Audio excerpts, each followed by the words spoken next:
Hi everyone, how y'all doing? So I'm watching Love and Hip Hop Hollywood, and I see that I could have like maybe 5 minutes worth of review. So once I'm done doing Love and Hip Hop Hollywood, I'm going to talk about a little bit of American Horror Story Season 6 and why that couldn't be me. But back at the topic at hand, Love and Hip Hop Hollywood. We have Ray J and we have Max. They meeting up at the barbershop, and this was when Ray J reveals his new product. It is the Sprush. It is part sponge, part brush. For when you want to have curly hair, but you don't want to use a texturizer or a Jerry curl juice, the Sprush. I guess that's how the commercial is going to go. Guys and ladies, have you ever wanted to turn your fro into a curl? Well, think no more. Here's the Sprush, where you don't have to use a texturizer or Jerry curl juice. The Sprush. Max is over here like, well, man. His voice is saying, well, man. But his face is looking like early. They already have a sponge that does that. What are you just adding the handle? I don't know if you're adding on to the sponge that makes your hair curl. Y'all know I didn't see them at the beauty supply store where you just move it around your hair and makes your hair curly. I don't know if he's adding on to this. And I'm noticing while they're getting their hair cut, there's not a strand between them that fell on the ground or on their little capes that they were wearing.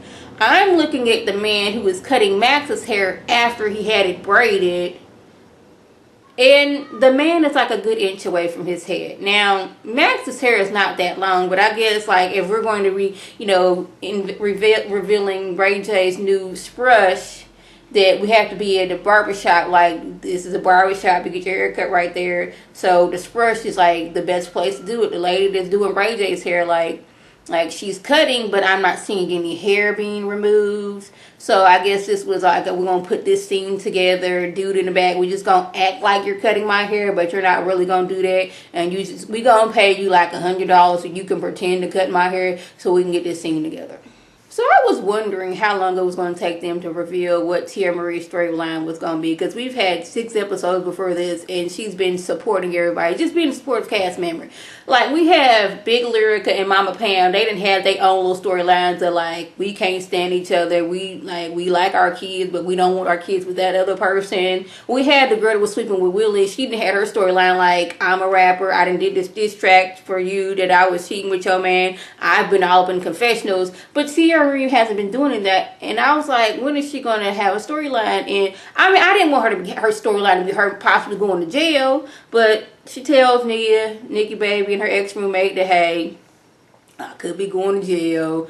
Some months ago, it was something going on with an Uber driver, but I'm fighting it. Now, she said it was for petty theft and assault. Now, this is what I took as it. I was drunk. I got an Uber driver. I got to cutting up, getting loud, doing this, that, and the third. And the Uber driver wasn't having it, and he called the police. I may be wrong, but that's what I'm taking from it. That, hey, I got a little drunk. I got a little mouthy. Things were said, things were done, and now I could be facing, some jail time over this. But so we're just gonna hope Tia Marie doesn't end up in jail for 30 days or 6 months. I've said this before, like, that's why I do my best to stay out of any kind of trouble, because like I'm not jail material at all. I don't want to be in any type of trouble with the law. I don't want the police coming to me ask me anything that I have done. No, I just want to stay away from that lifestyle. So hopefully, Tia Marie, she gets this handle and she doesn't do any jail time. So what should be a happy occasion for little Lyrica and A1? They're like, hey, we done got married. We done got this new house. Let's have a housewarming / wedding reception. And I was like, I can see this going totally wrong. And I was totally right. Like, there's like, okay, everyone, welcome. Which, hold up. I'm going to just stop right there. The scene didn't make any sense. Because first we see them, everybody dancing and having fun. Then Lyrica and A1 go back to the other room. When they come back in, everybody's like, hey, how you doing? Like, they just now meeting. But anyways, back to this. They're like, hey, welcome to our housewarming. This isn't just a housewarming. This is our wedding reception. This is when Big Lyrica got to acting up. She not only drops her glass, but she like dumps it over and drops it on the ground like, I can't believe you done ran off and got married and I wasn't invited. Mama Pam, she was happy, like, I'm congratulations to y'all. I would have liked to have been there, but I'm not going to do this right now. Like, we in a room full of people, and little Lyrica thought that, hey, since we're revealing this in front of folks, my mama's not gonna act a fool, but you was wrong. Your mama decided to act what? A fool. And I'm like, you can break glasses all you want to over your house. Don't be going over nobody else's house, breaking glasses and cutting up several foods. Then at one point, Big Lyrica and Mama Pam, they get into it. She's like, I know you upset, I'm upset too, but like, this is their life. See, this is the reason that she didn't invite you. This is the reason why they eloped. This is the reason why they decided we aren't going to have a wedding. Because I can just see now, if they had a wedding, Big Lyrica would have showed up in a white dress herself and tried to outshine little Lyrica. I can just see that, because every time the girls up are singing, mama's singing in the background. I'm like, just let that girl live her life. Yes, you were upset, but she's like, how could you do this to me? Like, how could... She's living her life. She just decided, hey, we wanted to do this on our own, and we wanted to be drama free. And I knew if we had to get married, it would have been all about the drama, because that's what you are, all about the drama. So after Big Lyrica, left the party, I guess it was some days later, she shows up to their house. First, she walks in and slams the door. This is what you're not going to do. You're not going to come in. You're not going to walk in my house like that and slam the door like you live here. No, we're not doing that. I know you mad, but I'm going to need you to take it way down a bit. This is my house. You're not going to disrespect me. And that's exactly what she did to A1. I know you're the one that... She basically was like, I know you forced my daughter to elope, so I couldn't be there. I don't care what you say. You was all up in his face. And he was being very respectful to her, because he could have... And it looked like he was going to cuss her out, but he remembered, hey, this is my wife's mother. I don't want that, how I'm feeling about her right now, to affect what's going on with me and my wife. And he's even trying to be nice and like, here's a photo of our wedding. She gonna break it and throw it on the ground. I'm like, you know what? You starting to get on my nerves. You was already on my nerves when you was acting up at the housewarming / reception. But now you at my house banging on, like slamming doors, breaking stuff in here because you mad because you wasn't invited. Like, my mom wasn't invited either. She took it cool. Yeah, she wanted to be there, but she wasn't acting up several fools like that. I'm like, I'm going to need Big Lyrica to sit down somewhere. I know I shouldn't say this, but maybe if she had her man, she wouldn't be acting like that. Wouldn't be all up in their business. Because you remember... well, I can't even say that about doggone Mama Joyce, because she even had a man and she was all up in Candy and doggone Todd's business, but that's a whole nother story. So that was basically what happened. Princess invited some wedding woman down there to the Raytronics event, was like, hey, if you don't want to go ahead and plan for a wedding, we can just do this right now. At one point he was acting like a big kid because she wanted to talk about the wedding, but he wanted to take a picture in front of the billboard with her in it that she didn't know nothing about. He's like, just take a picture of me, Princess. It's like, come on, Princess, I'm doing this for us, Princess. You know how Ray be doing. So that was basically what went on. Not much else. Now I want to talk about American Horror Story Season 6, Episode 1 and 2, and why that couldn't have been me. So, show starts off, husband, he gets, hit in the head with a knockout game. She loses a baby. They decide, hey, let's move out of town, and we're going to move into the middle of the woods. And when I say the middle of the woods, let's get this paper. The paper is the woods. They decided their house is going to be right here smack in the middle of the woods. Like, they took out a section enough for the house and the front yard and backyard and stuff on the side for a house. And they just planted dead smack in the middle of the woods.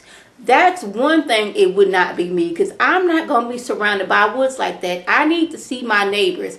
I need to be in the area where if something happens, police can get to me with the quickness.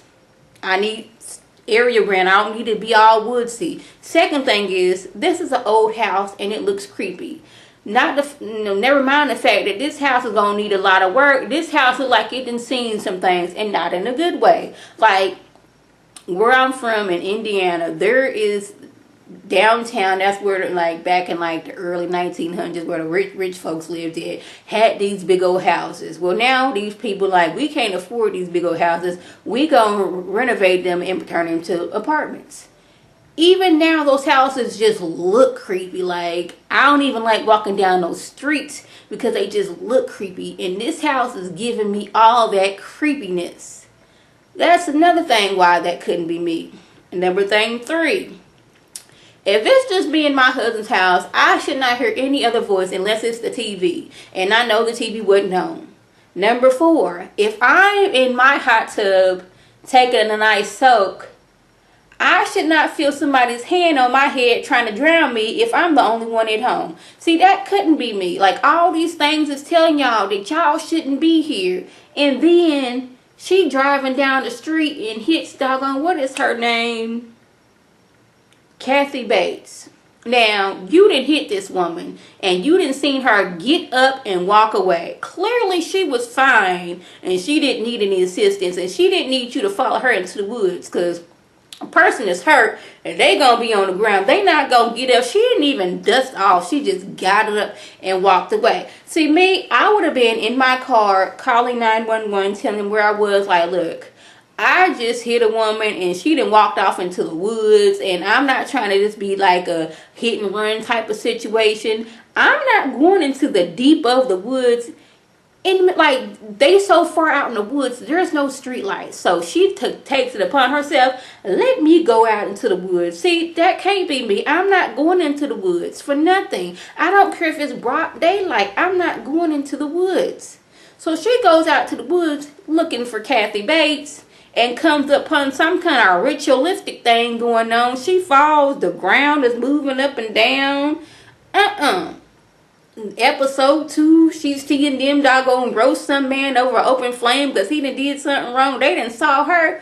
So she's like, I'm out. But no, she decides to stay because she thinking, oh, they trying to play tricks on me. Okay, that's a good trick. Y'all can have the house, you know what? And then come to find out, the house had all kind of stuff going on. Like, people was using the house to murder folks back in the day, and the doggone people at the bank changed the address so people wouldn't know. See, I've been like, that's false advertisement. I'm gonna sue y'all because y'all knew this house wasn't about the right when y'all sold it to us. Then the husband's sister came along because she was on drugs, and you know, she done lost her job and lost her family because she on drugs, and she seeing all this stuff going on. You know, they done got lured into the basement and doggone the TV showing all kind of crazy stuff, but she thought, let me bring my child out here to this creepy house. See, I ain't bringing nobody out there because I'm not going to be out there. Then her daughter talking all crazy, talking about, and I was going to get my daughter Priscilla over here, or whatever that little dead girl's name was. But, you know, so, you know, when she does kill, you know, they do kill us, I'm going to get killed last. See, kids don't say specific stuff like that. She's too young to comprehend the whole, okay, I'm going to trade you this. And, like, why was she okay to be like, okay, I'll give you my doll and you give me this back in the day little head bonnet that they used to wear and you just kill me last? No. I would have been like, I'm going to call my daddy. Daddy, I ain't something going on out there. The daddy, me and him was here like, I'm bringing my child up out of here. This ain't what it's meant to be. Daughter up there playing hide and go seek, and then she gonna kidnap it. Well, it was kidnapping because, you know, she took the child without, you know, her ex-husband doing, and then bring the child back to the house of whoever. I'm like, all this stuff was just not making sense. Like, you brought her back to the house of horror. You know what be going on out here. The husband, he done woke up and he saw these two women like kill some old woman. I'm like, and y'all steady staying here, whether that was a hallucination or not. That's something, stuff like that don't go on in normal houses. That was y'all key to get the heck up out of there. And why are we spending our life savings on this house? And then when she done brought the daughter back there, daughter took off again. Her coat way clear up in the sky, like up like 100 feet in the air. Like, that child could not climb up her. They ain't got no crane up her. So you know some outside force that did this. All these things is telling y'all, y'all need to move. This little girl already told y'all that little ghost child gonna kill us.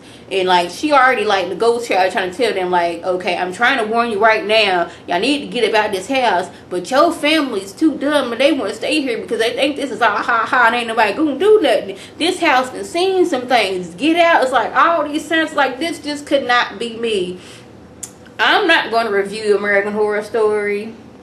but I probably will come in time and time and tell why it's not, why I couldn't be me. But I found that more better than going like blow by blow, trying to take notes and trying to like, I'm trying to watch the show and I'm trying to watch it. It's hard taking notes and trying to see what's going on, having to rewind several times. I'm like, did that just happen? Especially when the first episode, when she hit the ground and that ground got to moving. See, I'm the kind of person, I get paranoid. Seem like when I be watching scary stuff, like the ice maker will go on when I'm walking by and get to scaring me, or like the air will come on at the most random minute scaring me, or I wake up in the middle of the night and this doggone dresser over there, but I see something else. See, that's why I'm trying to watch this, but like this one is like some stuff that like it could happen and all. Like not the whole no. Some of that stuff, like them out there roasted that man over an open flame. Now, why you thought that was a play is beyond me, because they didn't put that pig head on that man and they was roasting him. This was not no play. So that was basically just, you know, if I left anything out, by all means, leave a comment or video response. Like I always, I want to thank my subscribers and the people who watch my videos. I want you to like this video, comment, and subscribe, and share this video with your friends on Facebook, Twitter, Instagram, and here on YouTube. This is Lady T signing off. Have a good one.